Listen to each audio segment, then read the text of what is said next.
Hindi ko po lubos akalain na ako mananalo sa dami namin nandun. Napatalon po ako at lumapit po. Hindi ko po taga-akalain. Sa dami po namin, talaga po thank you Lord po talaga. Magandang araw po sa lahat. Ako po pala si Rogelio San Mateo, taga-Taguig. Nagsimula ako sa Angkas Rider ay 2017. Naging part-time ko siya. Pag walang pasok ay Sabado-Linggo ay binabiyahe ko siya. Pag holiday, bumabiyahe ko para extra income din naman. Natigil po ako ng pandemic at naging full-time rider po ako noong 2024 hanggang ngayon po. Almost 9 years na rin po ako sa Angkas. Yung bumalik po ako noong 2024 bilang full-time rider, binakbakan po to na bumiyahe po ako ng simula 4 a.m. to 9 p.m. Araw-araw yun.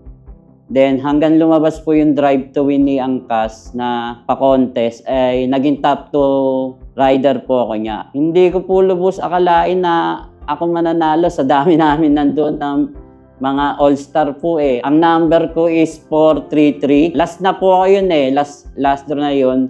Palabas na po kami ng kasama ko sa event. Tapos narinig ng kasama ko, nilapitan ako. Number mo yun ah. Away ko sa kasama ko, wag mo pagtripan. Hanggang nagbibilang na po sa loob ng wala pa rin po lumalapit. Then lumapit po ako sa stage, tinignan ko po yun sa wall, 433. Number ko nga yun, napatalon po ako.